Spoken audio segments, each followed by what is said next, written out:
Thanks for being so patient with me. Lesson number 21. Whoa. Oh. We're getting to the end. We're getting close. So, I think we can start.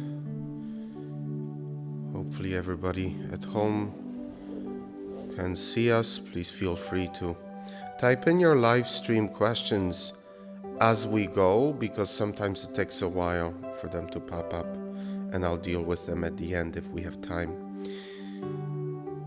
Okay, Catechism 21, Life in Christ, Love of Neighbor, Part 4. There's a lot to do with love of neighbor that we're dealing with.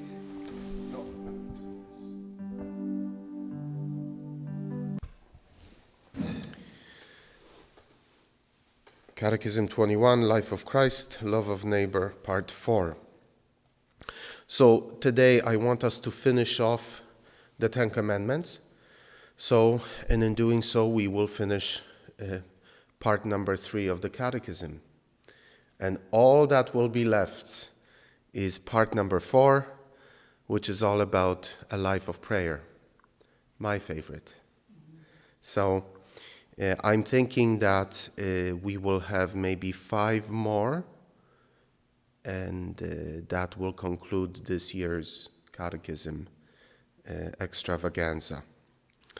So we'll go probably right up to Easter, and then we'll be finished. So Catechism 21, Part 4, or Love of Neighbor, Part 4, we are going to deal with commandments. So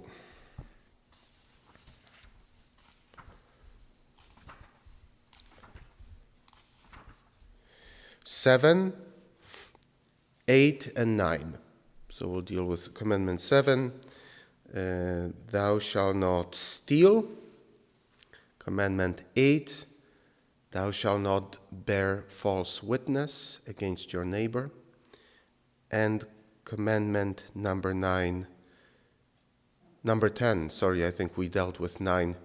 Coveting the wife, we dealt with that already. Now we're just going to talk about coveting your neighbor's goods. So you can already kind of see, hopefully, as you think about thou shalt not steal, thou shalt not bear false witness or lie, and thou shalt not covet your neighbor's goods. They're all connected. These are all connected, having to do really with our relationship with the created world.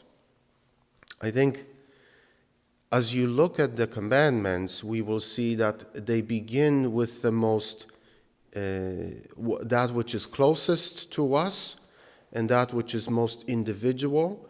And then slowly, as we look at them, they take us further and further away into the more universal or communitarian reality.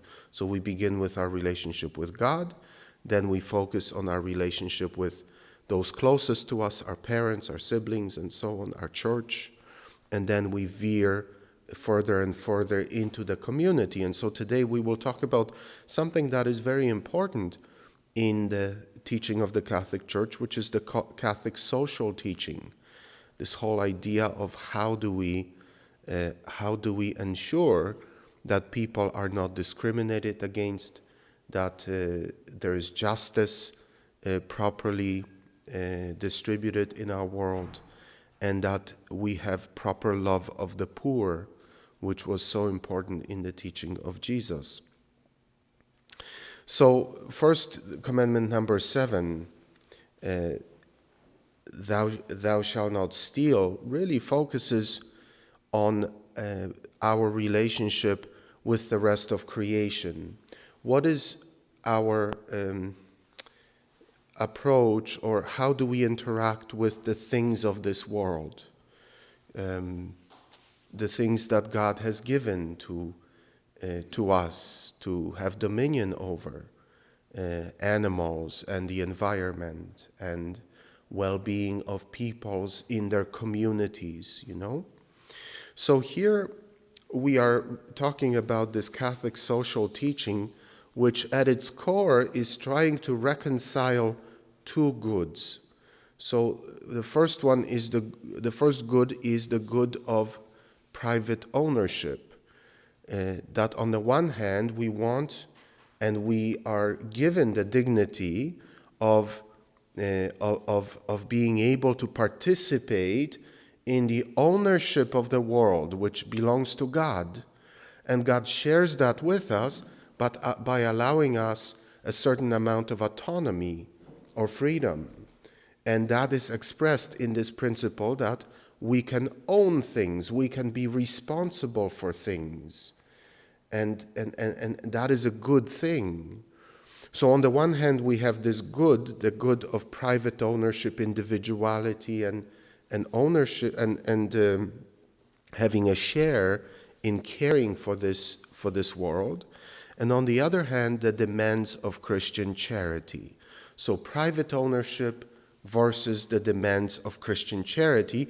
The demands are basically to share with those who are less fortunate, to make sure that there is enough of things to go around, to be fair, in other words, and not to forget that everything belongs to everyone. So the Church is trying to strike a balance here in this commandment by saying everything belongs to everyone, but at the same time, you have the right to private ownership so that you can own things in a way that are uniquely yours and not equally the same for other people. So those two things need to be reconciled, and the Church tries to reconcile. And the best way the Church tries to reconcile that is with the beautiful word stewardship. Rather than ownership, the Church, already taking a cue from Jesus in the Gospels, says that we are to be good stewards of the created world. Or in other words, that nothing really ultimately belongs to us. The idea of the spiritual reality of this sense of social teaching is that we have to look at this world through the lens of God's teaching. So how we view things impacts how we will live. And so if I look at the things that I possess as really gifts from God given to me for a time and for a purpose, and the purpose of the things given to me is the same as the purpose for my existence, which is to love God and to love my neighbor. So even through my possessions and how I use them, I am supposed to express my love for God and my love for my neighbor. And so when I look at that through the lens of stewardship, then we will begin to find a proper way to reconcile both the dignity we have of owning things and being in charge of things, and at the same time being in charge in such a way that I'm always looking for an opportunity to love God and love my neighbor through it. Jesus uses those parables, that the owner goes away and puts his servants in the authority to take care of his possessions. And the whole point is that when he comes back, he wants to see good fruit or good results. And the same, that has to be true for us as well. I think we get ourselves into a lot of trouble when we move too far into one of those two extremes. If private ownership becomes all about me and the profit is all about me, then I become a very lonely and very fearful person. But on the other hand, if I reject the idea of private ownership altogether and say everything belongs to everyone and no one is responsible for anything, then we can end up with chaos. You know how it is, where if everybody's in charge, nobody's in charge, right? That can often happen. So that's why we need both. And to me, this is a reoccurring theme in our Christian life, in the spirituality of our Christian life given to us by Jesus, is that Jesus seems to be continually giving us, in his answers, two extremes that are supposed to coexist with each other in a way to balance things out, and invites us to live in this interesting tension between things. So, in some sense, I think it's a way of God reminding us that we are not in charge, that we have to constantly depend on him, and that we have to constantly discern things. It's not as simple as, if I say private ownership and my personal well-being is what's most important, then if I live by that principle alone, life decision-making can be very easy. But life in a community becomes incredibly difficult. So the answer to this question, do I take care of myself or do I take care of everybody else? The answer is both and. That's the Catholic answer to all things. Was Jesus human or divine? Both and. Was Mary a virgin or was she a mother? Both and. Are we supposed to take care of ourselves or everybody else? Both and. So we strive to, we try to find that balance, and it's really through the principle of stewardship. Everything was created for all people, and the Church it reminds us that in our freedom and in our autonomy, we are supposed to share what has been given to us. But that sharing has to be done freely. And that is the key point. There have been political movements in the world that try to force the sharing of goods.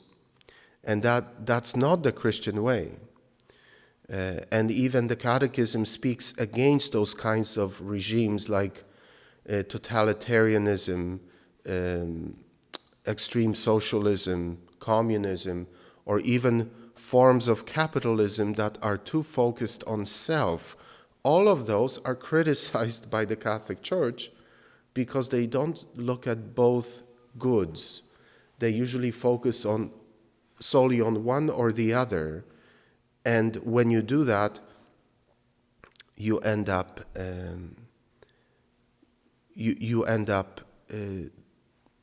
rejecting either the dignity of an individual for the sake of the community, or the good of the community and the less fortunate for the sake of the individual.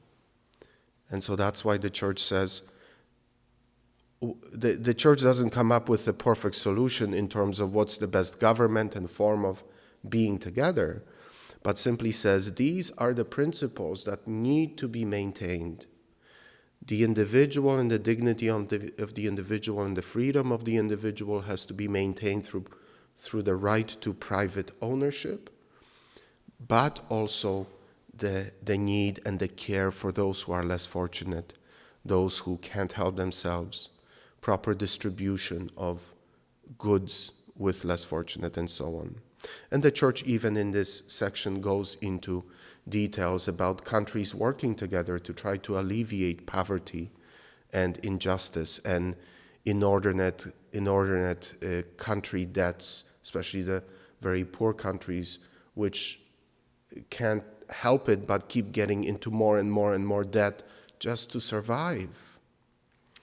The Church also speaks here under stewardship about taking care of this world and the environment, and this is also an important part of this stewardship, but it always has to be done in such a way that it doesn't exploit the poor, and that is so important. In the world today, one of the challenges, and I hear this when I speak with priests from countries that are really poor, they say,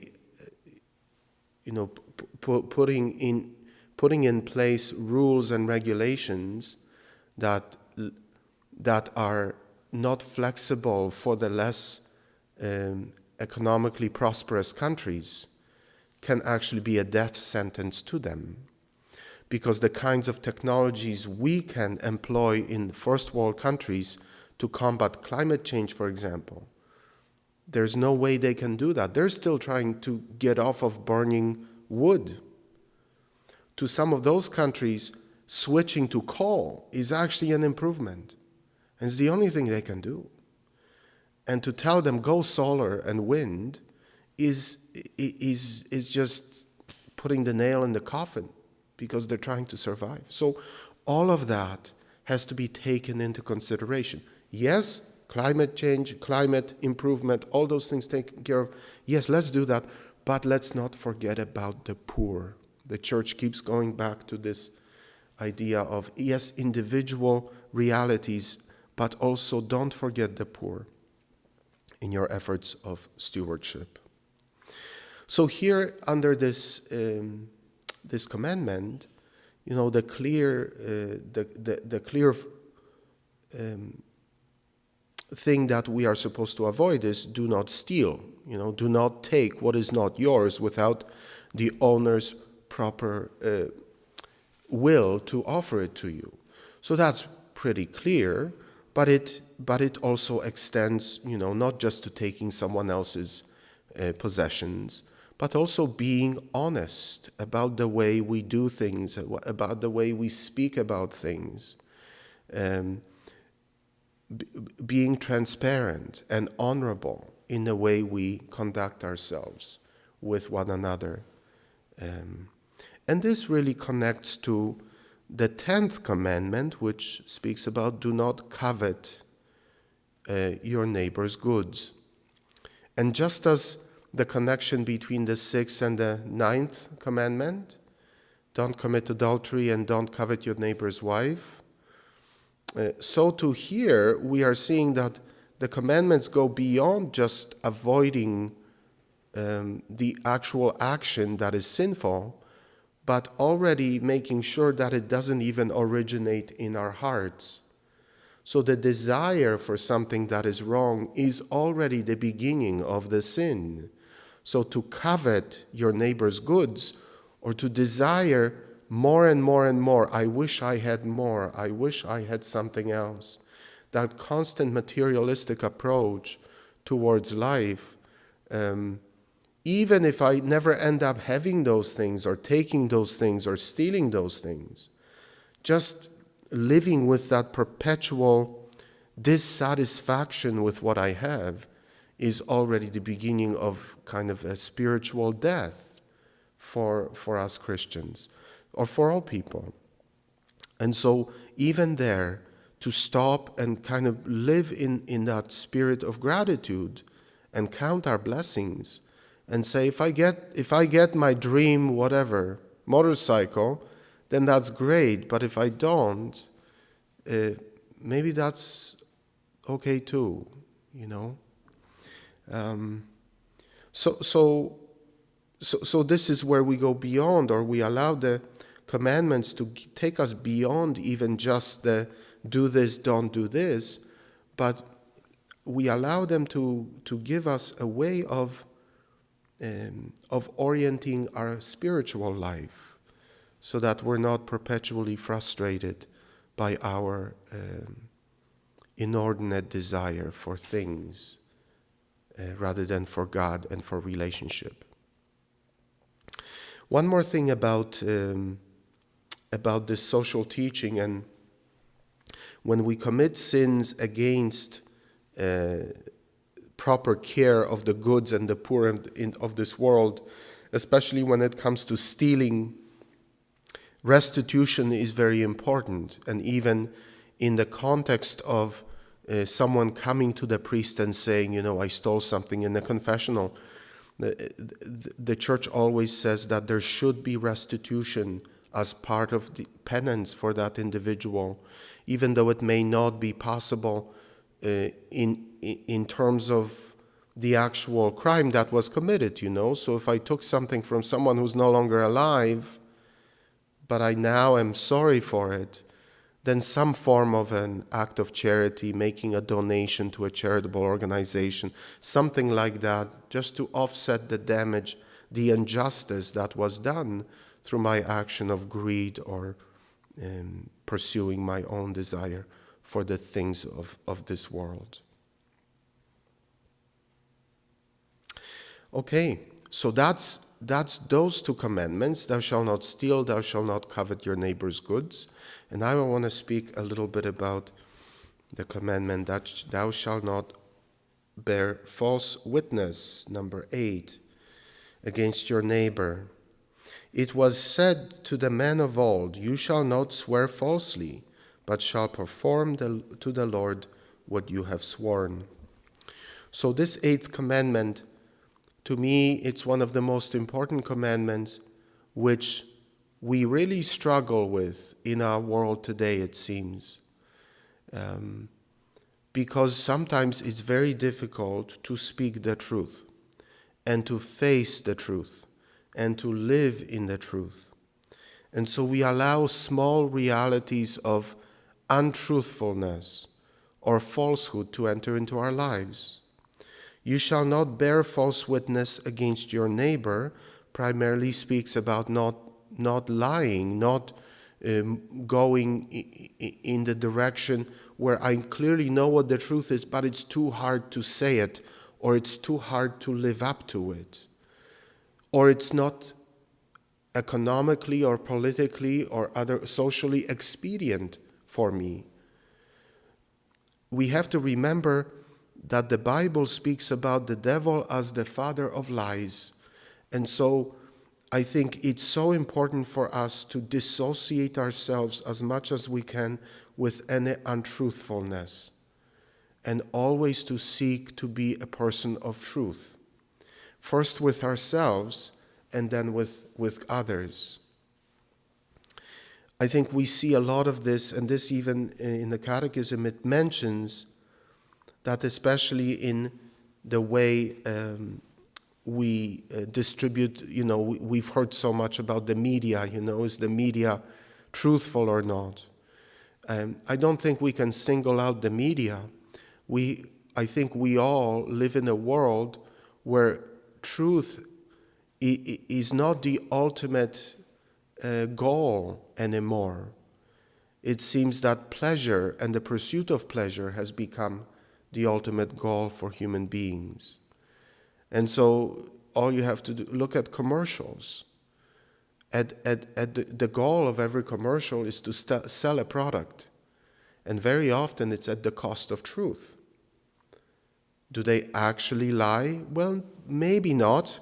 Maybe not exactly, but in many ways they are promising things that really should not be promised. It's not very straightforward. And so I think it's so important for us as Christians to commit ourselves to the life of truth. And knowing that it will be costly. That and truth has to be connected with love. So sometimes I know that people will beat someone else over the head with the truth, if you know what I mean. As long as it's true, then I will use that as an excuse to be mean to you or to hurt you. And so that's not right either, because truth and love coexist with each other. You cannot be fully truthful if you do not love. If you do not love the person to whom you reveal the truth, you have no right to reveal the truth to that person. So truth is not at my service. When it's convenient for me, I use it, but I am at the service of truth. So the truth has to guide me and change me, because God is truth, and God is love, and God is beauty. So the Catechism actually says at the end of this section that truth is supposed to be good, truth is supposed to be loving and beautiful. And when we see truth as love and beauty, then we will embrace it, not just because we have to, but because there is nothing else worth embracing. I know that very often in my life, I have tried to soften the blow, if you will, with people if I really didn't want to get in trouble. So you know exactly what you would like to say, but it's too hard. So am I lying? I'm not really lying, but I'm not being very straightforward because I don't want to hurt the person, and I'm already thinking ahead, maybe the person will not feel well. It has never served me well whenever I did that. And whenever I broke that desire to protect either myself or the person by softening the blow and not actually saying what should be said, and when I was straightforward in love, it was much less painful. And so I'm slowly learning to be to not only speak the truth, but to speak it plainly, not to overly complicate it. And we'll be amazed how beautiful and loving that can actually be, and how it has a tendency of uncomplicating our relationships. If people know that we will say what we mean, and we will listen attentively to what the other person wants to say. So I think that's what I want to say about thou shalt not bear false witness. And in keeping with my desire to listen to good feedback, I will repeat the questions for our viewers before I offer an answer, so that they too can enjoy questions if they come in. So now, thank you very much, and I invite you to ask any questions you have or any comments that you would like me to address. Not all at once, please, because I can't handle all of them. And our viewers at home as well. Because that finishes our section on the Ten Commandments and the moral teaching of the Church. So even anything that was kind of confusing or you've thought about. Sometimes when it's difficult to speak the truth because you might feel rejected or it might hurt or something like that. And if someone is speaking and you know it's not true, like saying a gossip or something like that, and yet and you remain silent because it's too difficult to correct or be righteous, and so it's oftentimes then it's implied that you're in agreement. That would be considered bearing false witness, would it not? Just your silence when you know someone is speaking a non-truth to you, and you have Mm-hmm. the courage to speak the truth, right? Would that be considered still as well bearing false witness? Do you know what I mean? Yeah. So the question is, if we remain silent when someone else is bearing false witness or gossiping and so on, or saying things that are inappropriate, if we remain silent and don't speak what we know is the truth or don't correct, is there sin in that? And I would say it depends. Generally, yes. A sin of omission, right? We have sins of commission, so sins of actually doing the wrong thing, but initiating the wrong thing. But omission means standing by as someone else is doing the wrong thing. So generally, I would say yes. We should speak up. We should defend the truth. We should defend one another, the good name of another person, and so on. Just as in schools they teach about bullying, excuse me, and how we shouldn't stand by, but protect those who are being attacked. So too in this case. But again, we have to, the exception would be when I know I can do more harm than good. Um,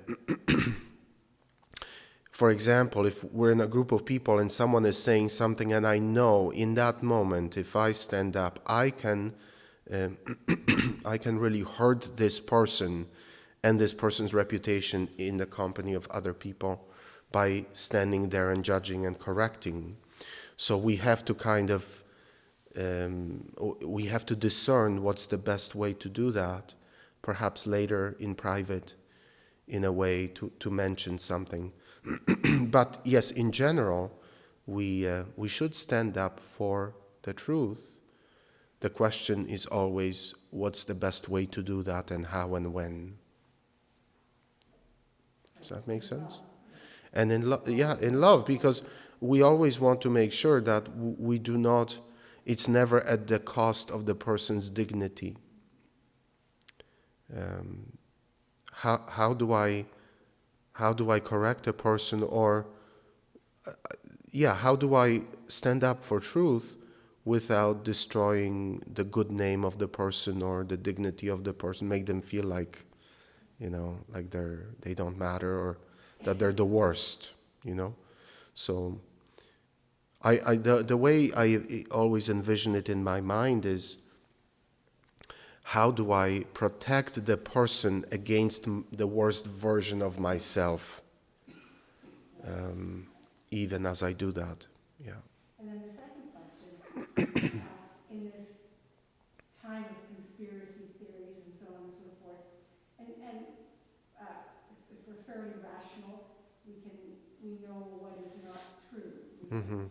And yet, the individual who has bought into that conspiracy theory would think it to be the absolute truth. Mm-hmm. And so, or there's opinion and then there is truth. Mm-hmm. And to discern am I having an opinion here, or am I speaking opinion, or am I speaking the truth? And it gets complicated sometimes, especially,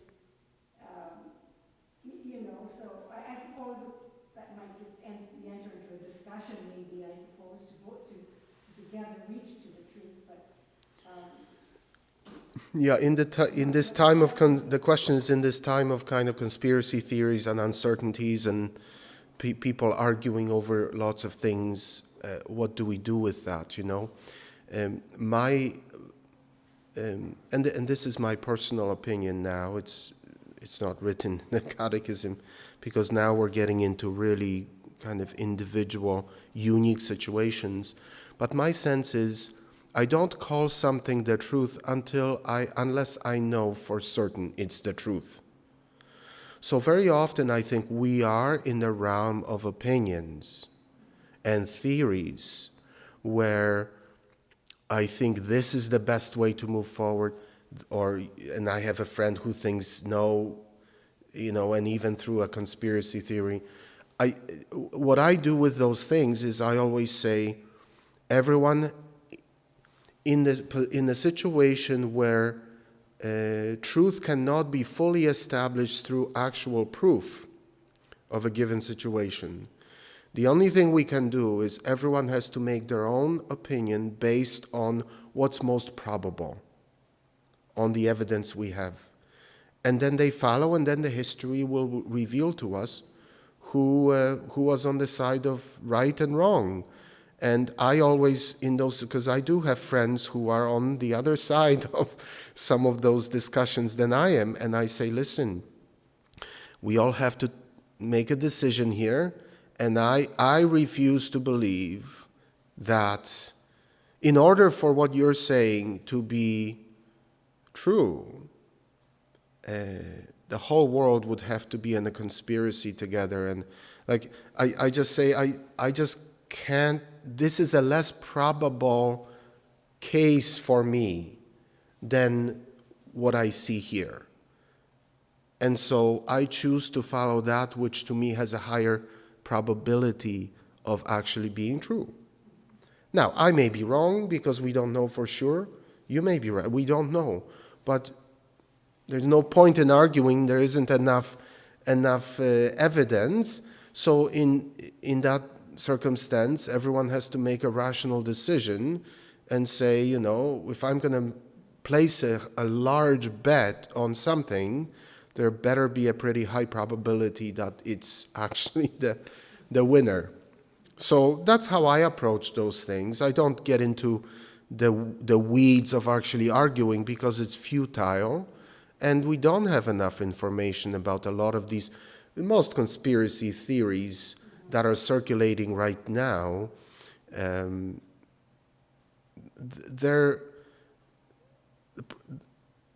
The possibility, the probability that for them to actually be the truth is fairly low.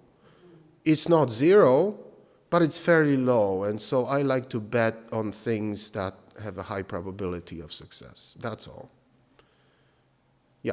But so then doesn't that relate to free speech in a way? Because everyone has got the right to say what they think. And Right. that's when it all goes into, That's right. it all comes on another. That's right. That's like the core of the Word of God in Genesis, no? All of this, the question is, doesn't this all relate to free speech where everyone has a right to say what they think? And yes, I think so. I think everyone should have a right. I think what we need now, we're getting into the Catechism of Father Kuzma, my own theories, but I think what we need more than what we really need in our current situation, we need to learn how to debate in a way that is not hostile, that is not politically motivated. To actually listen to one another and to disagree while still respecting each other. I think that if we could get there by promoting more free speech, I would be very happy. The problem I'm seeing now is that this idea of free speech is like giving license to yelling at each other, which doesn't really lead to anything productive. So I would encourage people who want that, just watch some presidential debates or debates for the Prime Minister in Canada elections from 50, 60 years ago. Watch some of those debates. You'll be blown away how civil and intelligent and actually interesting they were, between people who disagreed with each other, had different ideas, and yet they all walked away in a dignified way. I'd like us to come back to that if we can. I think that's, otherwise we're moving backwards in development of our civilization. Okay, we have a question from our audience.